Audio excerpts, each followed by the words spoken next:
Thanks very much, Bernadette. I'm really pleased to be here this morning, to be asked to come and say a little bit more about why volunteering matters, and particularly what the benefits are for health and well-being. And we've already heard some really good examples of that from the films that you've seen. And if I think about my own family, just over the last weekend, so many things that we did relied on volunteers. So from the school summer fair on Friday night to running in the park run on Saturday morning, my daughter was away at a weekend away at an outdoor centre. There's so much of our daily life that relies on a small army of volunteers giving up their time to support things that we all find valuable. But I want to think specifically about why volunteering is good for people who volunteer. And when I'm thinking about that, we'll think about a very broad definition of health. Lots of things that influence health and well-being of people in the city. And we know that Glasgow's health in general is not good compared to other areas. And we also know that volunteering levels in Glasgow have been lower than they have in other cities, both in Scotland and compared to other comparable cities in England. So thinking about health, lots of influences from work, poverty, having a good start in life, the kind of neighbourhoods and environment that we live in, and the social context, the social networks, the friendships, the links that we have, and the communities that we live in. And volunteering has lots to offer in all of those kinds of contexts. So there's no shortage of evidence about the health impact of volunteering.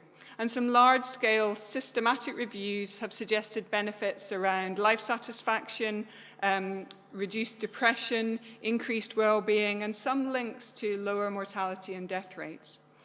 And if we look at this in a bit more detail and building on work that GCPH has done with projects across Glasgow over the last 10 years, we can see lots of different ways in which volunteering supports health and well-being.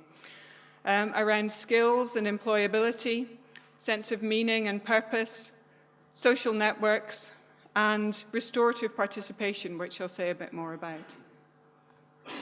So looking at each of these, well, we know that volunteering can help people to gain and strengthen skills, and that might be for people who are already in work, working full-time and volunteering as well, or it might be for those who don't have experience of work. We know from some of the volunteers from the Commonwealth Games, particularly the younger volunteers, that they felt it helped them to develop skills, and particularly transferable skills that they could then take into other contexts. So communication, listening, teamwork, problem solving, things that they can then use for the rest of their lives. For those who haven't had experience of work, volunteering can help with establishing the kinds of routines and behaviours that are required for work. And also lots of examples from projects across the city about volunteering, helping people into positive destinations around employment, further education and training.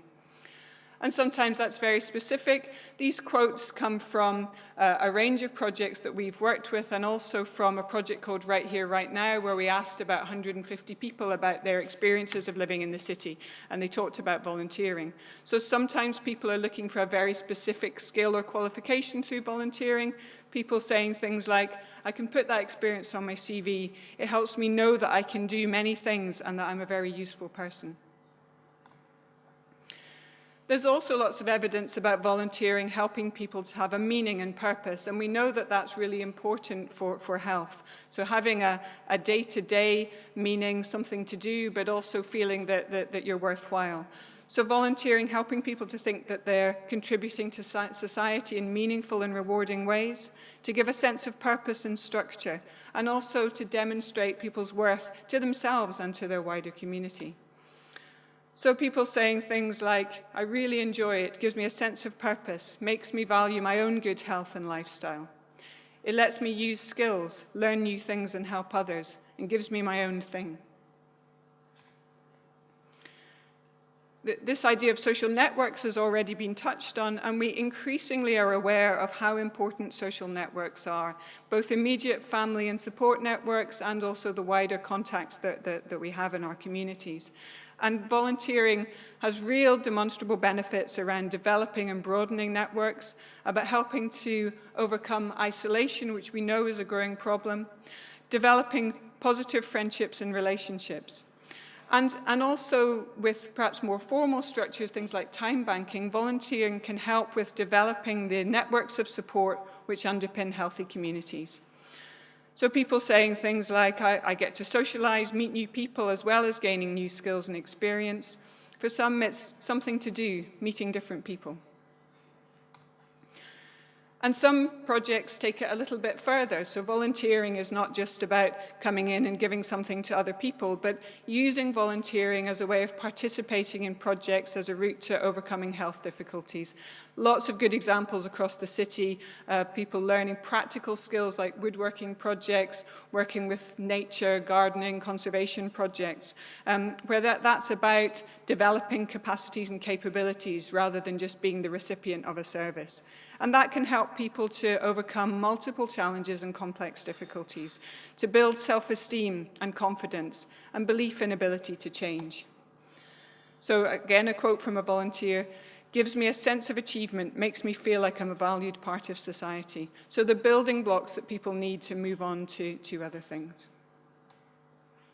And one of the really powerful things about volunteering is what else it leads to, and that cycle of benefits. So we've already heard from some of the examples how people who have benefited from a service or a project have then gone back and volunteered, and we see that a lot. So giving something back to a project which has helped them. And volunteering itself has benefits, but can also lead to lots of other things. So we were involved with a community panel for the Go Well project, and people who volunteered for that had lots of firsts. So somebody voted for the first time, somebody used a computer for the first time, a whole group of them went to the Scottish Parliament for the first time and sat in on one of the committees there. So all of those things, small steps, but can lead to much bigger things and lead to wider things which benefit health. Again, from the Commonwealth Games volunteers, we saw that people who volunteered, looking at them a year or so later, were involved with a much bigger range of social groups and different activities.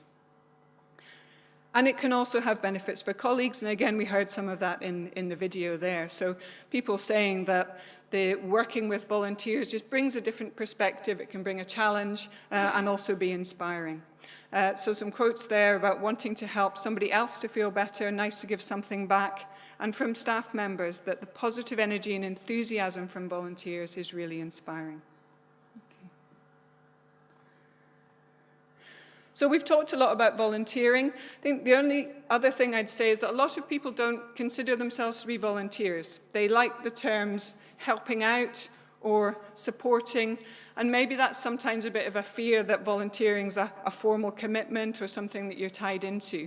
But volunteering takes all sorts of shapes and forms, from 10 minutes on the hoopla stall at the school fair to lifelong commitments that people make on a weekly basis. But the key message from today is that there are huge health benefits to be had for individuals and for wider communities. So whatever you call it, it all matters for health. Thank you.